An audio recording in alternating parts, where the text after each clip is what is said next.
नमस्कार, मी डॉक्टर प्रमोद महाडिक, आयुर्वेदीय पोटविकार तज्ज्ञ।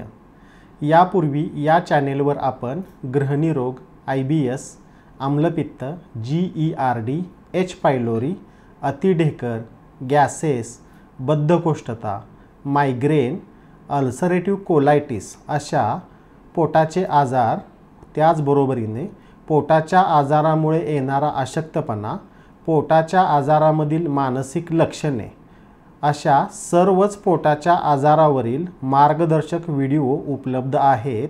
गरजूंनी ते व्हिडिओ अवश्य पाहावेत। या व्हिडिओमध्ये आपण समजून घेणार आहोत सर्वच जुनाट पोटाचे आजार आणि त्यासाठी पाळावयाचे बेसिक पथ्य, अर्थातच सामान्य पथ्य। व्हिडिओ शेवटपर्यंत पहा, पूर्ण समजेपर्यंत परत पहा आणि आपले नातेवाईक किंवा मित्र जे पोटाच्या आजाराने अतिशय त्रस्त आहेत त्या सर्वांना हा व्हिडिओ शेअर करायला विसरू नका। पोटाचे आजार आणि सर्व आरोग्यविषयक माहितीसाठी doctor Pramod Mahadik acidity clinic हा चॅनेल सबस्क्राईब करायला विसरू नका। आपल्याला हा व्हिडिओ मार्गदर्शक वाटला तर लाईक करायला सुद्धा विसरू नका। आमच्याकडे पोटाच्या आजाराचे उपचार घेण्यास आपण उत्सुक असाल तर या व्हिडिओच्या शेवटी सर्व माहिती सांगितलेली आहे, ती सुद्धा अवश्य पहा। पथ्य म्हणजे काय? नॉनव्हेज भरपूर खाल्ले, रोज खाल्ले, वर्षानुवर्षे खाल्ले, त्यामुळे रक्तातील चरबी म्हणजे फॅट, कोलेस्ट्रॉल वाढले। ते कोलेस्ट्रॉल हृदयाच्या रक्तवाहिन्यामध्ये साठून राहिले, त्यामुळे हृदयरोग झाला। मग एंजिओग्राफी केली, एंजिओग्राफीमध्ये ते कोलेस्ट्रॉल हृदयाच्या रक्तवाहिन्यामध्ये साठून राहिले, त्यामुळे हृदयरोग झाला। एंजिओप्लास्टी किंवा बायपास सर्जरी करावी लागली आणि त्या पेशंटचे नॉनव्हेज पूर्ण बंद केले गेले। थोडक्यात सांगायचे झाले तर ज्या खाण्यापिण्याच्या व वागण्याच्या चुकामुळे आजार तयार होतो व आजाराला बळ मिळते, तो आजार वाढतच जातो। अशा वेळी खाण्यापिण्यातील ते पदार्थ आणि चुकीचे वागणे बंद करणे म्हणजेच पथ्य पाळणे होय। पथ्य पाळणे हा अत्याचार नसून उपचार आहे। माझ्या पोटाच्या आजाराच्या प्रॅक्टिसमध्ये पोटाच्या वेगवेगळ्या आजारानुसार, कंडिशननुसार वेगवेगळे 10 प्रकारचे पथ्यांचे कागद आहेत। नवीन पेशंट समोर आल्यावर मी ज्या वेळेला तुम्ही असे वागायला पाहिजे, हे पदार्थ बंद करा असे अधिकारवाणीने सांगतो, त्यावेळी पेशंटची भावना अशी असते की माझ्यावर मानसिक अत्याचार होतोय, खायचेच नाही तर जगायचेच कशाला, इथपर्यंत तीव्र भावना असतात। परंतु मंडळी, आपण हे समजून घ्यायला हवे की पथ्य पाळणे हा तुमच्यावरचा अत्याचार नसून उपकारच आहे। कारण पथ्य सांभाळल्यामुळे आजाराचे मूळ कापले जाते, त्यामुळे आजाराची वाढ खुंटते व उपचाराला लवकर यश येते। जे डॉक्टर तुमच्या खाण्यापिण्यातील व वागण्यातील चुका शोधून काढतात, त्या चुका दुरुस्त करायला लावतात आणि त्यासाठी स्वतःचा वेळ खर्च करतात, शक्ती खर्च करतात, तोच खरा प्रामाणिक डॉक्टर आहे असे सुद्धा म्हणायला हरकत नाही। केवळ हे बंद ते बंद म्हणजे पथ्य नव्हे। बहुतांश पेशंटना असे वाटते की डॉक्टरांनी हा पदार्थ खाऊ नका, तो पदार्थ खाऊ नका आणि ते खाल्ले नाही म्हणजे आपण पथ्य पाळतोय। तर मंडळी, असे पथ्य खरं तर अर्धेच पथ्य आहे। पथ्य सांभाळताना क्रमाने 3 पायऱ्या असतात। त्यापैकी नंबर 1 ची पायरी म्हणजे आपली लाईफस्टाईल, दिनचर्या योग्य सांभाळणे आणि नंबर 2 ची पायरी म्हणजे वेळेवर जेवण, ताजे जेवण, घरचे जेवण आणि सवयीचे जेवण।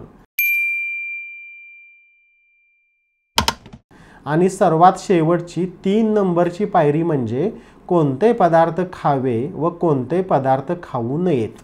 आपली दिनचर्या, लाईफस्टाईल व्यवस्थित न सांभाळता व जेवणाच्या वेळेचे पथ्य सांभाळले नाही तर बाकीची सर्व पथ्य आपण जरी 100% पाळली तरी त्याचा विशेष उपयोग होत नाही।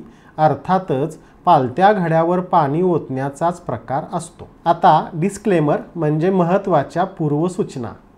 डिस्क्लेमर नंबर 1, या व्हिडिओमध्ये आपण साधारणपणे पोटाच्या सर्वच जुनाट आजाराविषयीचे बेसिक पथ्य म्हणजे सामान्य पथ्य समजून घेणार आहे। मी सांगितलेले नियम सर्वच पोटाच्या आजाराविषयी किमान 90% तरी निश्चितपणे लागू आहेत। डिस्क्लेमर नंबर 2, प्रत्येक एरियाची आहार संस्कृती वेगळी असते, त्यामुळे 10% पथ्यामध्ये बदल होऊ शकतात। उदाहरणार्थ, माझ्या एखाद्या कोकणातील पेशंटला जो पिढ्यानपिढ्या मासे खात आला आहे आणि मला त्याचे मासे पूर्णपणे बंद करण्याचा सल्ला देता येणार नाही, परंतु त्याच आजारावर घाटावरच्या पेशंटला मात्र अति मासे खाणे बंद करावे लागू शकते। डिस्क्लेमर नंबर 3, पोटाच्या आजाराचे विविध प्रकार आहेत, त्यामध्ये मुख्यतः आम्लपित्ताची जळजळ, मळमळ, पित्ताची गुळणी अशी मुख्य तक्रार असणारे आम्लपित्ताचे पेशंट। दुसरा प्रकार म्हणजे जुनाट ग्रहणी रोग, म्हणजे आतड्याच्या नळीमध्ये मलसंचय होऊन त्यामुळे होणारे पोटदुखीचे, आतड्याच्या सुजेचे त्रास व अशक्तपणाचे त्रास। आणि तिसरा प्रकार म्हणजे संडासच्या चिकटपणाच्या किंवा कठीणपणाच्या तक्रारी असणारे बद्धकोष्ठता किंवा आवशेम किंवा अनेक वेळा संडासला जाण्याचा त्रास। अशा अनेक प्रकारच्या आजारासाठी एकत्रितपणे कॉमन पथ्य सांगण्याचा प्रयत्न केला आहे, त्यामुळे परिस्थितीजन्य 19-20 नक्कीच होऊ शकते, हे सुद्धा लक्षात घ्यावे। डिस्क्लेमर नंबर 4, मला काहीतरी पोटाचा त्रास सुरू झाला म्हणून मी सकाळी पाणी पिण्याचा प्रयोग सुरू केला, नुसताच वरण भात किंवा दूध भात खायला सुरुवात केली, ताक प्यायला सुरुवात केली किंवा चपाती बंद केली, असे स्वतःच्या मनाने केलेले विविध घरगुती पथ्याचे प्रयोग आणि योग्य पथ्य याचा दूरपर्यंत काहीही संबंध नसतो। डिस्क्लेमर नंबर 5, पुढे वर्णन केलेले पथ्य प्रामुख्याने आम्लपित्त, GERD, अल्सर, आतड्याची सूज, ग्रहणी रोग, गॅसेस, संडासच्या तक्रारी, IBS, मूळव्याध या मुख्य आजाराला समोर धरून केलेले आहे। तर समजून घेऊया पोटाचे आजार आणि सामान्य पथ्य। पथ्य समजून घेताना आपण अगदी क्रमाने समजून घेऊया। पोटाचे आजार आणि झोप। झोपेविषयक पथ्य सांगताना कोणत्याही पोटाच्या आजाराच्या त्रस्त व्यक्तीने रात्री किमान 10:30 पर्यंत तरी झोपावे आणि सकाळी किमान 6:30 ते 7 वाजेपर्यंत तरी उठावे। रात्री विनाकारण जागरण करू नये आणि सकाळी सुद्धा उशिरापर्यंत अंथरुणामध्ये लोळत पडू नये। झोपण्याच्या वेळा आणि उठण्याच्या वेळा फिक्स म्हणजे नियमित असाव्यात। ज्या पेशंटना नाईट ड्यूटी किंवा शिफ्ट ड्यूटीमुळे जागरण करावे लागते त्यांच्यासाठी महत्त्वाचा झोपेचा नियम म्हणजे दुसऱ्या दिवशी आपली अपूर्ण झोप पूर्ण करावी, दुसऱ्या दिवशी पुरेशी झोप घ्यावी। आदल्या रात्री जागरण झाले असेल तर शक्यतो दुसऱ्या दिवशी आधी झोप पूर्ण करावी, मग जेवण जेवावे, म्हणजे पित्ताचा त्रास वाढत नाही व अपूर्ण झोपेचे दुष्परिणाम सुद्धा पूर्णपणे टाळता येतात। थोडक्यात महत्त्वाचे म्हणजे वेळेवर झोपावे व पुरेशी झोप घ्यावी। पोटाचे आजार आणि पिण्याच्या पाण्याचे पथ्य। आपण निरोगी असाल अथवा इतर कोणत्याही आजाराने त्रस्त असाल किंवा कोणत्याही पोटाच्या आजाराने त्रस्त असाल तरी सुद्धा पिण्याच्या पाण्याचे पथ्य म्हणजे मागणी तसा पुरवठा। दिवसभरात ज्यावेळी शरीरातील पाणी खर्च होऊन पाण्याची पातळी कमी झाली की लगेचच तहान लागते आणि तहान लागली की तहानेच्या गरजेप्रमाणेच पाणी प्यावे। तहानेपेक्षा कमी सुद्धा पाणी पिऊ नये आणि तहानेपेक्षा जास्त तर चुकून सुद्धा पाणी पिऊ नये असा हा मागणी तसा पुरवठा पाण्याचा नियम आहे। सध्या सर्वत्र पिण्याच्या पाण्याबद्दल वैद्यकीय क्षेत्रामधील सर्वात मोठ्या अंधश्रद्धेचा बोलबाला आहे, ज्याला आपण कुपथ्य असे सुद्धा म्हणू शकतो। ते म्हणजे पोटाचा काहीही त्रास सुरू झाला रे झाला की लगेचच भरपूर पाणी ढोसा. कोण सकाळी उपाशीपोटी तांब्याभर पाणी प्यायला सुरुवात करतो, तर कोण जेवल्यानंतर अर्ध्या पाऊण तासाने तांब्याभर पाणी प्यायला सुरुवात करतो, तर कोणी दिवसभरात अगदी 5-6 लिटर पाण्याचा फडशा पाडतो. आणि अशा प्रकारच्या अति पाणी पिण्याच्या प्रयोगामुळे बुडत्याचा पाय खोलात या म्हणीप्रमाणे सर्वच पोटाचे त्रास व पोटाच्या आजाराची तीव्रता अगदी दुपटीने वाढते. यामध्ये मी माझ्या मनाचे काहीही सांगत नसून मागणी तसा पुरवठा हाच नियम पिण्याच्या पाण्याबद्दल अंतिम सत्य आहे. आता आपण समजून घेऊया विनाकारण अति प्रमाणात पाणी पिल्यामुळे कशा प्रकारे पोटाचे त्रास वाढतात. हे खूपच महत्त्वाचे आहे, म्हणून बारकाव्याने ऐका आणि समजून घ्या. मुद्दा क्रमांक 1. जठराच्या पिशवीमध्ये आधीच भरपूर आम्लपित्त साठून राहिलेले असते आणि काही लोकांच्या मध्ये ते आम्लपित्त उलट अन्ननलिकेमधून घशापर्यंत तोंडापर्यंत आलेले असते, ज्याला वैद्यकीय भाषेमध्ये GERD असे म्हणतात. समजा की अशा परिस्थितीमध्ये सकाळी उपाशीपोटी तांब्याभर पाणी पिले म्हणजे आम्लपित्ताची पातळी 1 तांब्यावर वाढली. आतडे म्हणजे गटर लाईन नाही की ज्यामध्ये भरपूर पाणी ओतले आणि नळी स्वच्छ केली. त्यामुळे सकाळी उपाशीपोटी किंवा अंघोळ केल्यानंतर विनाकारण पाणी प्यायची सवय 100% बंद करावी. हे अतिशय महत्त्वाचे पथ्य असते आणि या पथ्यामध्ये कोणत्याही प्रकारचे कन्फ्युजन नाही. सकाळचे पाणी 100% बंद म्हणजे बंद. मुद्दा क्रमांक 2.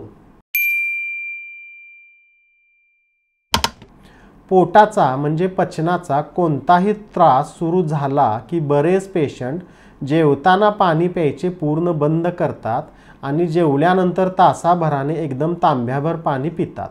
तर मंडळी, जेवणानंतर तासाभराने असे पाणी पिणे हे सुद्धा शुद्ध वेडेपणाच असतो. कारण जठराचे काम असते अन्नाची घुसळण करणे आणि घुसळण झाल्यानंतर अन्नाचा कणकेसारखा गोळा तयार करणे. आता कणिक कशी असते तर मऊ असते, लुसलुशीत असते, परंतु कणिक खाली परातीला चिकटलेली नसते. परंतु मंडळी, जेवल्यानंतर तासाभराने तांब्याभर पाणी पिल्यामुळे किंवा ओतल्यामुळे जठरामध्ये अन्नाची घुसळण बिघडते आणि अन्नाचा चिकट, फेसकट, दलदलीसारखा गोळा तयार होतो. म्हणजेच जेवल्यानंतर एकदम पाणी पिल्यामुळे आम्लपित्ताची तांब्याभर वाढ होते. म्हणून जेवताना अन्न एकदम शांत चित्ताने चावून चावून खावे. जेवताना मध्ये मध्ये 2-3 घोट पाणी प्यावे व शेवटी हात धुवून झाल्यावर 2-4 घोट पाणी प्यावे. त्यामुळे अन्नाची योग्य प्रकारे घुसळण होऊन अन्नाचा गोळा तयार होतो व तो पुढे आतड्यामध्ये ढकलला जातो. मुद्दा क्रमांक 3. दिवसभरात अति प्रमाणात पाणी पिणे.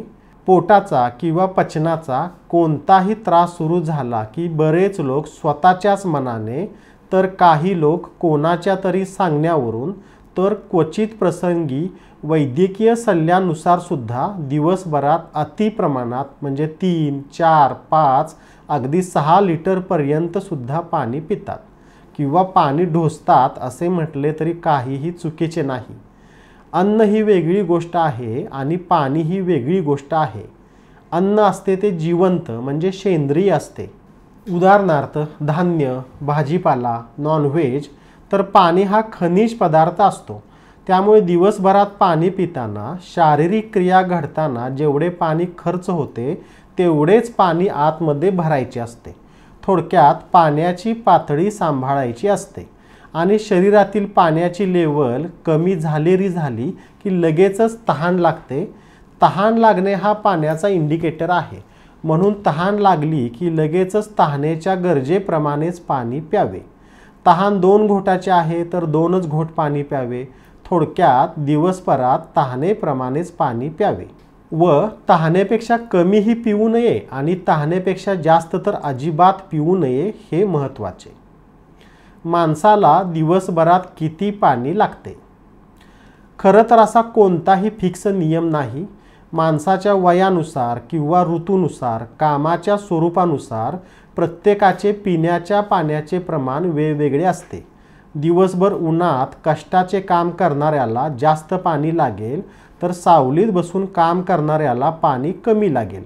त्यामुळे विनाकारण अति प्रमाणात पाणी पीत असाल तर आतड्यामध्ये पाण्याचे प्रमाण वाढते व संडासचा चिकटपणा, भसरटपणा वाढतो. असे चिकट आणि भसरट संडास आतड्याच्या नळीमध्ये चिटकून राहते. त्यामुळे एक्स्ट्रा पाणी रक्तामध्ये शोषले जाते व रक्त व मांस या घटकातील पाणी वाढून शरीराची फूगसुद्धा वाढते, जाडी वाढते, वजनसुद्धा वाढते. त्याचबरोबर अति पाणी पिल्यामुळे किडनीवरती सुद्धा लोड येतो, हे सुद्धा खूप महत्त्वाचे असते. म्हणून पोटाच्या सर्वच आजारामध्ये पिण्याच्या पाण्याचे मूलभूत आणि अति महत्त्वाचे पथ्य म्हणजे जेवताना अन्न शांत चित्ताने चावून चावून खावे, जेवताना मध्ये मध्ये 2-3 घोट आणि जेवणाच्या शेवटी 2-3 घोट असेच पाणी प्यावे. दिवसभरात तहान लागली की तहानेच्या गरजेप्रमाणे पाणी प्यावे आणि दिवसभरात विनाकारण अति प्रमाणात पाणी पिणे 100% बंद करावे. पोटाचे आजार आणि नाश्त्याचे पथ्य. पोटाच्या आजारामध्ये नाश्त्याचे पथ्य सांगताना नाश्ता बंद आणि डायरेक्ट जेवणच हवे. होय, डायरेक्ट जेवणच.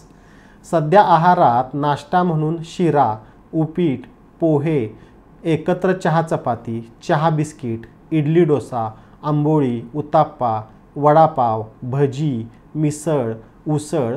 तर अलीकडच्या काळात नाश्ता म्हणून सकाळी दूध पिणे, सकाळी फळे खाणे किंवा ड्रायफ्रूट खाणे, भिजवलेली किंवा उकडलेली कडधान्य खाणे, ओट्स खाणे असे सर्वच नाश्त्याचे पदार्थ अजिबात न खाता एकतर नाश्ता म्हणून फक्त ताजी चपाती किंवा भाकरी व फळभाज्या, पालेभाज्या असे अल्प प्रमाणात जेवणच जेवावे अथवा सकाळी 8 ते 11 या वेळेमध्ये पूर्ण पोट भरून डायरेक्ट जेवणच जेवावे.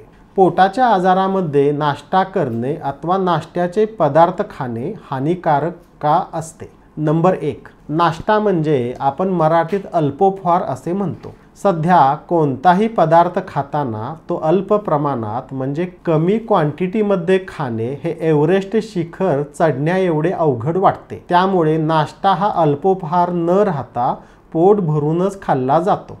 कारण का नाश्ता हा भुकेसाठी केला जात नसून तो प्रामुख्याने जेबेच्या चवीसाठीच केला जातो. नंबर 2. सध्याचे प्रचलित सर्वच नाश्त्याचे पदार्थ हे वेगवेगळ्या चिकट पिठापासून तयार केलेले असल्यामुळे मुळातच ते चिकट स्वरूपाचे असतात. त्याचबरोबर कधीकधी आंबवलेले असतात.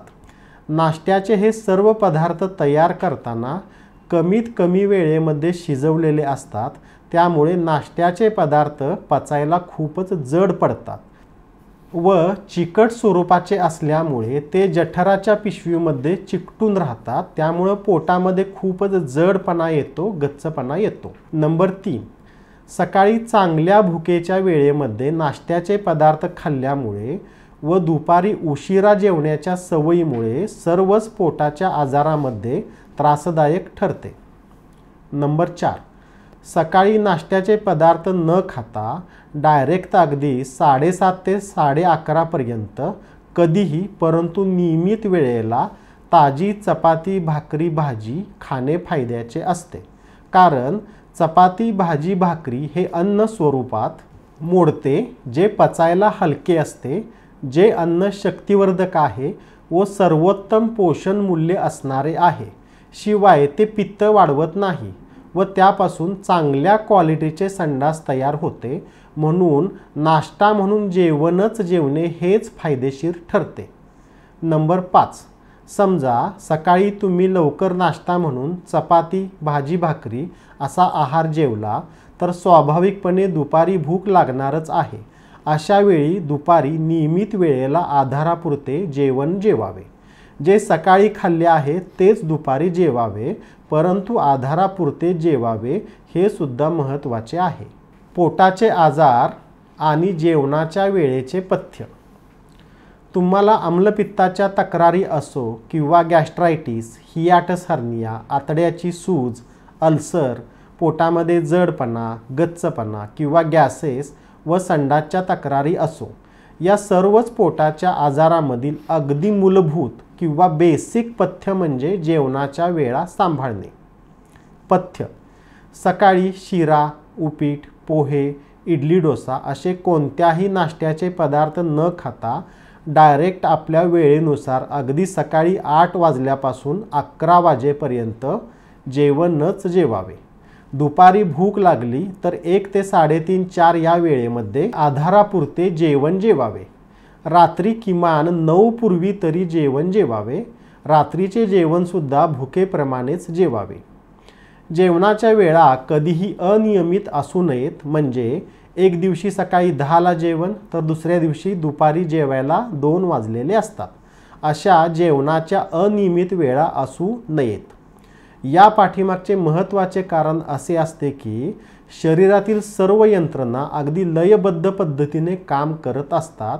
तसेच पचनसंस्थासुद्धा लयबद्धतीने काम करत असते. जेवणाच्या वेळा फिक्स म्हणजे नियमित असतील तर वेळेवर पाचक स्त्राव स्त्रवणे, आतड्याची हालचाल सुयोग्य पद्धतीने होणे व मलविसर्जन वेळेवर होणे असे घडते. अन्यथा कधीही जेवण किंवा जेवणाच्या वेळा अनियमित असल्याने पचनसंस्था हमखास गडबडते आणि पोटाचे विविध आजार तयार होतात. माझ्या व्यक्तिगत अनुभवानुसार ज्यांच्या घरी सकाळी 9 ते 10 वाजता भरपेट दणकून शिरा, उपीट, पोहे, इडली, डोसा असा नाश्ता खाल्ला जातो आणि दुपारी 1 ते 3 या वेळेमध्ये जेवण जेवले जाते, त्यांचे पोटाचेच आरोग्य काय त्याचबरोबर सगळेच आरोग्य बिघडलेले असते. महत्त्वाचे: सकाळी ताजे घरचे शिजवलेले जेवण सकाळी 8 ते 11 या वेळेमध्ये जेवावे. दुपारी भूक लागली तर आधारापुरतेच जेवावे. रात्रीचे जेवण किमान 9 पूर्वी जेवावे. पोटाचे आजार: व्यायाम, योगासने आणि प्राणायाम. कोणताही पोटाचा आजार असताना सपाट रस्त्यावरून साधारणपणे किमान 45 मिनिटे दररोज चालण्याचा व्यायाम नक्कीच फायदेशीर असतो. त्याचबरोबर सोपी योगासने आणि प्राणायाम हे व्यायाम प्रकारसुद्धा नियमित करणे फायद्याचे असते. आतड्याला जास्त प्रमाणात सूज असल्यास व पोटदुखी तीव्र असल्यास मात्र पळण्याचा व्यायाम किंवा जिममधील वजने उचलण्याचा व्यायाम किंवा कपालभाती करू नये. पोटाच्या आजारामधील व्यायामाचे पथ्य सांगताना सर्वात महत्त्वाची आणखीन एक गोष्ट म्हणजे ज्यांनी व्यायामासाठी जिम लावलेली असते त्यांनी कृपया जिममध्ये जाऊन फक्त व्यायामच करावा. जिमचे अशास्त्रीय पद्धतीने सांगितलेले डाएट, उदाहरणार्थ दररोज अंडी किंवा चिकन, दररोज उकडलेली कडधान्य, स्प्राउट किंवा प्रोटीन पावडर किंवा इतर शक्तिवर्धक आहार म्हणजे दररोज केळी खाणे, अशा कोणत्याही प्रकारच्या आहाराच्या सल्ल्याला बळी पडू नये आणि चुकूनसुद्धा त्याचे पालन करू नये. पोटाच्या आजारामध्ये ज्यांना भीती म्हणजे एन्झायटी, नैराश्य म्हणजे डिप्रेशन असते अशा पेशंटनी मात्र 45 मिनिटे चालण्याचा व्यायाम अवश्य करावा. प्राणायाम करावे, योगासनेसुद्धा करावीत. काही पेशंटना रात्री जेवल्यानंतर भरपूर चालण्याचा व्यायाम करण्याची सवय असते, परंतु तसे अजिबात करू नये. जास्तीत जास्त शतपावली केली तरी चालेल. पोटाचा आजारसुद्धा आहे आणि वजनसुद्धा खूप वाढलेले आहे. शरीर खूप फुगलेले आहे. पोटामध्ये खूपच जडपणा, गच्चपणा आला आहे. अशा वेळी तर चालण्याचा व्यायाम खूपच फायदेशीर ठरतो. पोटाचे आजार आणि आहारीय पदार्थ. आपल्या आहारामध्ये प्रामुख्याने चपाती, भाकरी, ताजा भात व भाज्यांच्या प्रकारामध्ये प्रामुख्याने फळभाज्या, पालेभाज्या, डाळी व कडधान्य यांच्या उसळी किंवा आमटी, दूध आणि दुधाचे विविध पदार्थ, नॉनव्हेजमधील अंडी, मासे, चिकन, मटण अशा स्वरूपाचा आपला आहार असतो. तर क्रमाने समजून घेऊया पोटाच्या आजारामध्ये सर्व आहारीय पदार्थांचे पथ्य म्हणजे काय खावे आणि काय खाऊ नये. पोटाचे आजार आणि चपाती भाकरीचे पथ्य. सर्वच पोटाच्या आजारामध्ये ताजी चपाती किंवा ताजी ज्वारीची मऊ भाकरी चालते. काही पेशंटमध्ये गव्हाची चपाती खाल्ल्यामुळे खूपच जडपणा अथवा गच्चपणा येतो. अशा पेशंटनी चपाती कमी प्रमाणात खाल्ली तरी चालते, परंतु चपाती खाणे 100% बंद केले असे शक्यतो करू नये. आतड्याला सूज असल्यास मात्र बाजरीची भाकरी जरा त्रासदायक ठरते, त्यामुळे बाजरीची भाकरी खाणे टाळावे. ज्यांच्या आहारात कायम स्वरूपाने रोजच बाजरीची भाकरी असते त्यांनी ती खाल्ली तरी चालू शकते. पोटाच्या आजारामध्ये शिळी चपाती किंवा शिळी भाकरी मात्र अजिबात खाऊ नये. क्वचित पेशंटमध्ये ग्लुटेन इंटॉलरन्स असतो, म्हणजे कोणताही गव्हाचा पदार्थ खाल्ला तर ॲलर्जी होऊन आतड्याला सूज येते. अशा प्रसंगी मात्र गव्हाचे सर्व पदार्थ बंद करावे लागतात, परंतु असे पेशंट खूपच दुर्मिळ असतात. पोटाचे आजार आणि भाताचे पथ्य. ताजा गरम भात शक्यतो एक वेळेसच खावा. भात शक्यतो प्रमाणातच, म्हणजे जेवणाच्या 20%च खावा. शिल्लक भात किंवा शिल्लक शिळ्या भाताला गरम करून फोडणी देऊन अजिबात खाऊ नये. पोटाच्या तक्रारी मध्यम स्वरूपात असतील तर मसाले भात, फोडणीचा भात किंवा बिर्याणी भात महिन्यातून एखाद्या वेळी खाऊ शकता. परंतु पोटदुखीच्या तक्रारी जास्त असताना, आतड्याला सूज असताना मात्र मसाले भात, बिर्याणी भातसुद्धा 100% बंद करावा लागतो. भाताबद्दल एक गोष्ट मात्र मला आवर्जून सांगावीशी वाटते की भात हा असा अन्नपदार्थ आहे की ज्याचा नियम आहे की ज्यावेळी भात खायचा असतो त्याच वेळेला तो बनवायचा असतो. कारण भात हा प्रामुख्याने पाणीदार पदार्थ असल्यामुळे भातामध्ये खराब होण्याची प्रक्रिया 4 तासामध्ये सुरू झालेली असते. त्यामुळे शिळा भात सतत खाणे ही एक अतिशय गंभीर स्वरूपाची चूक असते. फक्त शिळा भात आणि शिळ्या भाताला, शिल्लक भाताला गरम करून फोडणी देऊन तुम्ही वारंवार खात असाल तर पाहिजे तो पोटाचा आजार तयार करण्याची कपॅसिटी शिळ्या भातामध्ये व शिळ्या भाताला फोडणी देऊन केलेल्या भातामध्ये असते. त्यामुळे पोटाच्या आजारामुळे तुम्ही त्रस्त असाल तर शिळा भात, शिळा व फोडणी दिलेला भात 100% बंद करावा. पोटाचे आजार आणि फळभाज्या. पथ्य.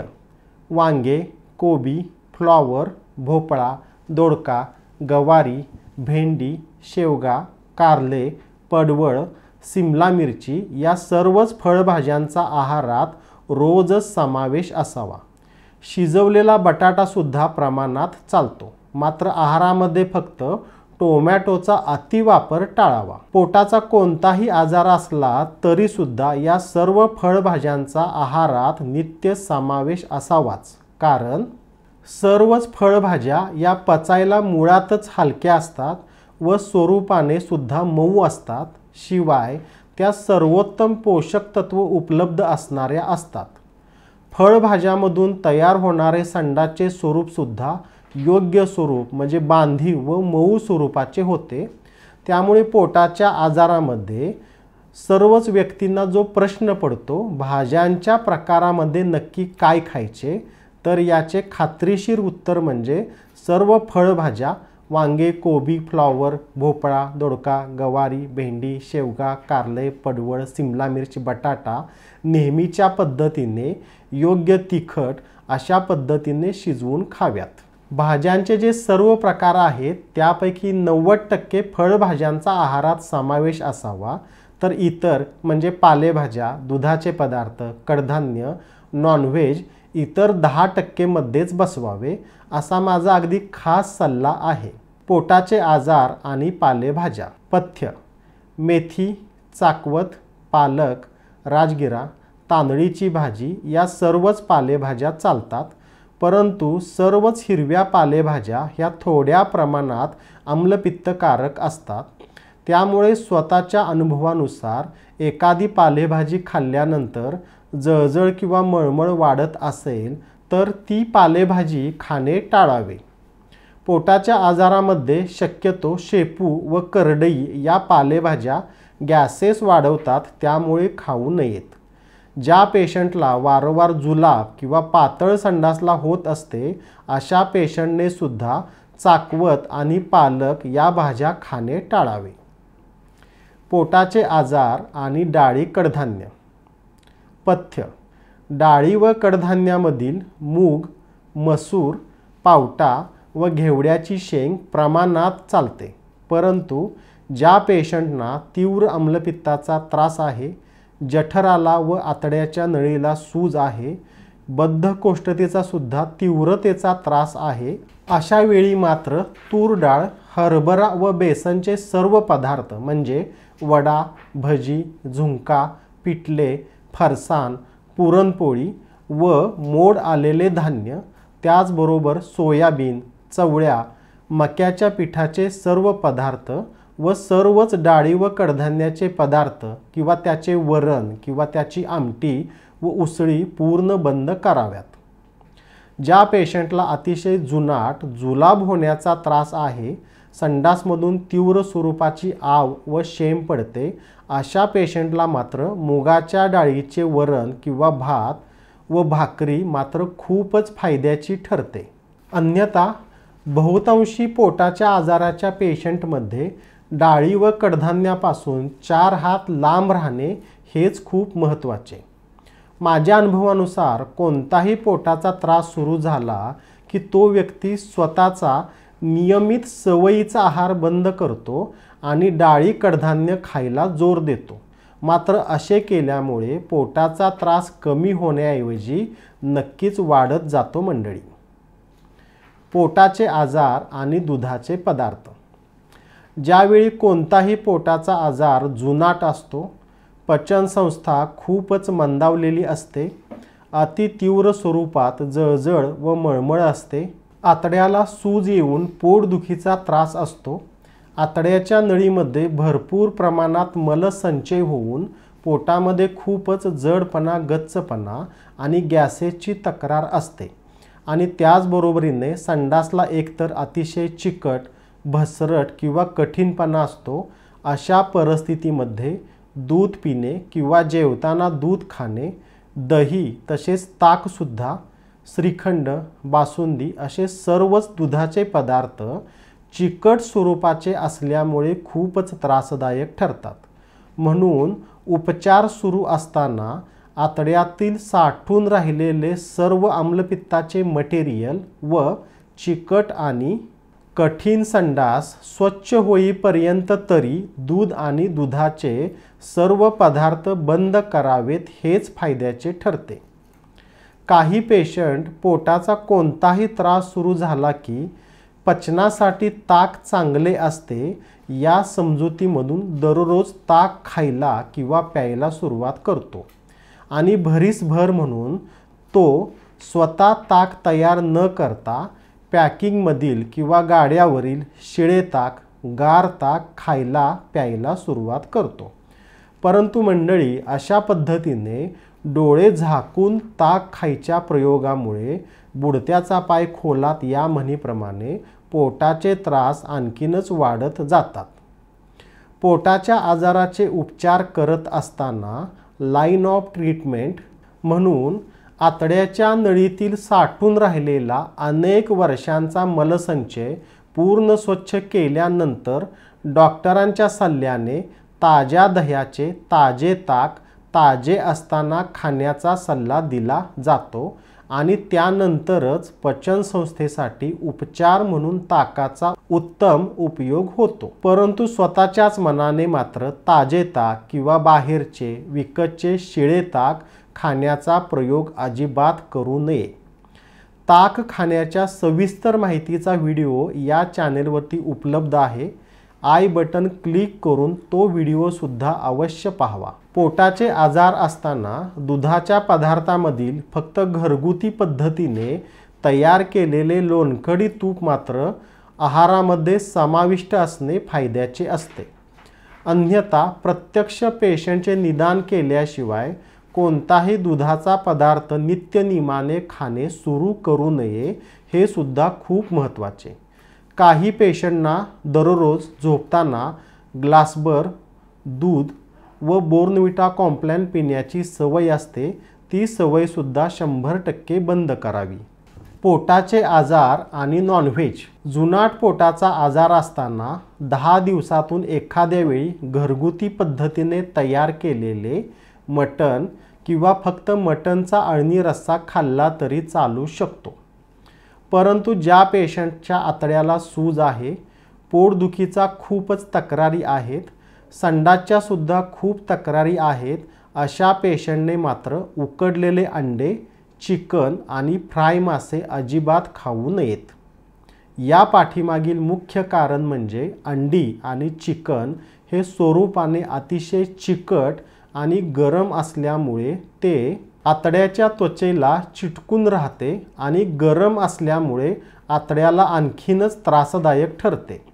त्या मानाने बोकडाचे मटण हे आपल्या नेहमीच्या सवयीचे असते, शिवाय ते पचायला हलके असते आणि गुणाने सुद्धा थंड स्वरूपाचे असते. तरीसुद्धा शेवटी ते नॉनव्हेजच आहे, पचायला जडच आहे हे ध्यानात घेऊन नॉनव्हेजमधील मटण खाण्याचा अतिरेकसुद्धा न करता घरगुती मटण 10 दिवसातून एखाद्या वेळी खाल्ले तरी चालेल. हॉटेलमधील मसालेदार, तिखट, ग्रेव्हीयुक्त अंडी, मासे, चिकन, मटण, बिर्याणी, चिकन 65 यापैकी काहीच खाऊ नये हे मात्र अगदी नक्की. पोटाचे आजार, फळे आणि ड्रायफ्रूट्स. पथ्य. पोटाच्या आजारामध्ये सीझननुसार उपलब्ध असलेली फळे म्हणजे पिकलेला गोड आंबा किंवा त्याचा आमरस, डाळिंब, द्राक्षे, संत्री, मोसंबी बहुतांशी वेळी चालतात. मात्र बरेच लोक दररोज अगदी नित्यनियमाने सकाळी किंवा संध्याकाळी केळी, चिक्कू, पेरू, सफरचंद असे फळे खायला सुरुवात करतात. परंतु मंडळी, ही सर्वच फळे चिकट स्वरूपाची असल्यामुळे व पचायला जड असल्यामुळे ही फळे आतड्याला चिकटून राहतात आणि दररोज खात राहिल्यामुळे उलट पोटाच्या आजारामध्ये जडपणा, गच्चपणा वाढतच जातो. संडासचा चिकटपणा वाढून संडासला साफ होण्याचे समाधान मिळत नाही, वारंवार संडासला जावे लागते. त्यामुळे ही फळे दररोज खाण्याचा रतीब नक्कीच लावू नये. ऑकेजनली कधीतरी फळे खाल्ले तरी चालतात. ड्रायफ्रूट्समध्ये सुद्धा फक्त काळे मनुके आणि सुके अंजीर खाणे फायद्याचे ठरते. दररोज काजू, बदाम, पिस्ता, अक्रोड खाणे टाळावे. पोटाचे आजार आणि बेकरीचे पदार्थ. कोणत्याही छोट्या किंवा जुनाट आणि मोठ्या पोटाच्या आजारामध्ये बिस्किट, खारी, टोस्ट, ब्रेड, पाव, चिरमुरे, फरसाण, भडंग, chips, chocolate, sauce, jam, jelly, extra शेंगदाणे खाणे किंवा लसूण, जवस इत्यादी वेगवेगळ्या चटपटीत चटण्या मात्र पूर्ण बंद बंद बंद. पोटाचे आजार, चहा व कॉफी. सामान्य कोणत्याही पोटाच्या आजारामध्ये सकाळी अंघोळ केल्यावर 1 कप चहा व संध्याकाळी 4 ते 6 या वेळेमध्ये 1 कप चहा पिला तरी चालतो. चहा तयार करताना 80% पाणी आणि 20% दूध असाच चहा तयार करावा. कोरा चहा किंवा लेमन टी व कॉफीसुद्धा पिऊ नये. दिवसातून 2 वेळेपेक्षा जास्त म्हणजे दिवसातून 3, 4, 5, 6 वेळा थोडा थोडा चहा पिणे हे मात्र पोटाच्या आजारासाठी खूपच घातक ठरते. अशा वेळी देवच तुमचे भले करो. महत्त्वाचे, सर्वच पोटाच्या आजारामध्ये 2 वेळा चहा पिला तरी चालेल. पोटाचे आजार, व्यसने आणि मानसिक स्वास्थ्य. दररोज मद्यपान, हलक्या दर्जाचे मद्यपान, दररोज 1 तंबाखूची पुडी, वारंवार गुटखा, मावा किंवा सिगारेट ही सर्वच व्यसने पोटासाठी नक्कीच अतिशय घातक असतात. त्यामुळे व्यसने बंदच करावीत हेच योग्य. याचबरोबरीने पोटाच्या आजारामध्ये रुग्णाचे मानसिक स्वास्थ्य कसे आहे हे सुद्धा खूप महत्त्वाची बाब असते. पेशंटने उपचार घेत असताना स्वतःचे सर्वच बाजूचे म्हणजे कौटुंबिक, आर्थिक किंवा व्यावहारिक मानसिक स्वास्थ्य सांभाळणे खूप गरजेचे असते आणि त्यासाठी पेशंटनी विशेष प्रयत्न करावेत। बऱ्याच पेशंटमध्ये खाण्यापिण्यातील व वागण्यातील कोणत्याच चुका सापडत नाहीत, परंतु पेशंटचे मानसिक स्वास्थ्य मात्र खूपच बिघडलेले असते आणि त्यापासून गंभीर स्वरूपाचे पोटाचे आजार उत्पन्न झालेले असतात। अशा वेळी मात्र पथ्यामध्ये सर्व फोकस पेशंटच्या मानसिक स्वास्थ्याकडेच द्यावा लागतो। सर्वात शेवटी आणि खूपच महत्त्वाचे, रात्री 10 पर्यंत तरी झोपणे, सकाळी 6:30 ते 7 पर्यंत तरी उठणे, संडासला जाणे, दात घासणे, अंघोळ करणे, अंघोळीच्या पूर्वी किंवा अंघोळ केल्यानंतर पाणी पिण्याची सवय असल्यास ती सवय 100% कायम स्वरूपाने बंद करणे, अंघोळ केल्यानंतर 80% पाणी आणि 20% दूध असा फक्त 1 कप चहा पिणे, चहाबरोबर बिस्किट, खारी, टोस्ट, ब्रेड, पाव, चपाती असे काहीही खाऊ नये, फक्त चहाच प्यावा। त्यानंतर शिरा, उपीट, पोहे, चहा चपाती, चहा बिस्किट, इडली, डोसा, आंबोळी, उत्ताप्पा, वडा, भजी, उसळ, मिसळ, दूध, भिजवलेली कडधान्य असे कोणतेही नाश्त्याचे पदार्थ न खाता डायरेक्ट सकाळी 8 ते 11:30 या वेळेमध्ये ताजे घरचे शिजवलेले जेवण म्हणजे ताजी चपाती किंवा भाकरी, सर्व फळभाज्या, पालेभाज्या अशा स्वरूपाचे जेवणच जेवावे। जेवताना अन्न एकदम शांत चित्ताने चावून चावून खावे। जेवताना मध्ये मध्ये 2-4 घोट व हात धुवून झाल्यानंतर शेवटी 2-4 घोट पाणी प्यावे। जेवल्यानंतर थोड्या वेळाने एकदम पाणी प्यायची सवय कायम स्वरूपाने व 100% बंद करावी। दुपारी भूक लागली तर आधारापुरतेच जेवण जेवावे। संध्याकाळी 5 वाजायच्या आसपास कोणतेही वरचे पदार्थ म्हणजे चिरमुरे, फरसाणा, वडापाव, समोसा इत्यादी काहीही न खाता फक्त 1 कप चहा प्यावा व रात्री किमान 9 पूर्वी तरी ताजे घरचे जेवण जेवावे। 8 वाजण्यापूर्वी जेवल्यास आणखीनच उत्तम। रात्री 10 पर्यंत झोपायला बेडवर जाणे। अशा पद्धतीने तुम्ही किमान पथ्य पाळले तर पोटाचा आजार बरा होण्याचा वेग दुप्पट असेल याविषयी माझ्या मनामध्ये तीळ मात्र शंका नाही। मात्र हेकटपणाने किंवा मीच शहाणा, पथ्यातले मला सर्व समजते म्हणून आहे त्याच चुका तशा सुरूच ठेवाल तर देवच तुमचे भले करो। अशा प्रकारे सर्व प्रकारच्या जुनाट पोटाच्या आजाराच्या पेशंटला योग्य पथ्य अगदी बारकाव्याने आणि सोप्या शब्दात समजावून देण्याचा अतिशय प्रामाणिकपणे प्रयत्न केला आहे। हे पथ्य सांगताना सर्व शास्त्रीय आधार अजिबात सोडलेला नाही। विशेषतः पिण्याच्या पाण्याचे पथ्य यामध्ये तर खूपच काटेकोरपणे शास्त्र सांभाळले आहे। त्यामुळे सर्वच पेशंटला याचा उत्तम फायदा होऊन सर्वांना पोटाचे आरोग्य लाभो हीच भावना ठेवून थांबतो। आपण डॉक्टर प्रमोद महाडिक यांच्याकडे पोटाच्या आजारासाठी तज्ञ आयुर्वेदीय उपचार घेण्यास उत्सुक असाल तर उपचार घेण्यासाठी डॉक्टरांना प्रत्यक्ष भेटणे हेच गरजेचे आहे। ऑनलाईन पद्धतीने उपचाराची सुविधा उपलब्ध नाही। डॉक्टर प्रमोद महाडिक BAMS पुणे हे पोटाच्या विविध आजारांमधील संग्रहणी, IBS, GERD, आम्लपित्त, जुनाट आतडेची सूज म्हणजेच गॅस्ट्रायटिस, एंटरायटिस, कोलायटिस, बद्धकोष्ठता, आवशेम, दिवसातून अनेक वेळा संडासला जाणे, हियाटस हर्निया, अल्सरेटिव्ह कोलायटिस तसेच पोटाच्या आजारामुळे येणारी विविध मानसिक लक्षणे अशा सर्वच पोटाच्या आजारांवर यशस्वी उपचार करण्यासाठी सुप्रसिद्ध आहेत। आपणास पोटाच्या आजारावर उपचार यशस्वी घ्यायचे आहेत असा ठाम निर्णय असेल तरच फोनवर प्रत्यक्ष संपर्क साधावा आणि वेळ घेऊन यावे। येताना आधीचे सर्व रिपोर्ट म्हणजे सोनोग्राफी, एंडोस्कोपी, रक्ताच्या तपासण्या, यापूर्वी घेतलेल्या उपचारांची माहिती या सर्व बाबी घेऊन यावे। विशेष सूचना, आमच्याकडून फक्त पोटाच्या आजारांवर तज्ञ आयुर्वेदिक उपचार केले जातात। खूपच लांबून येणाऱ्या पेशंट्सना प्रत्येक वेळी येणे गरजेचे नसून त्यांनी नंतरची औषधे पोस्ट अथवा कुरिअरने पाठवण्याची सोय उपलब्ध आहे। Doctor Pramod Mahadik acidity clinic विटा, खास पोटाच्या आजारांचा दवाखाना। आमचा पत्ता भाजी मंडई इमारतीमध्ये वरचा मजला, मायनी रोड, विटा, जिल्हा सांगली। संपर्क 90 11 26 19 20 किंवा 88 55 04 08 34. कृपया सकाळी 11 ते संध्याकाळी 4 या वेळेमध्येच फोनवर संपर्क करावा.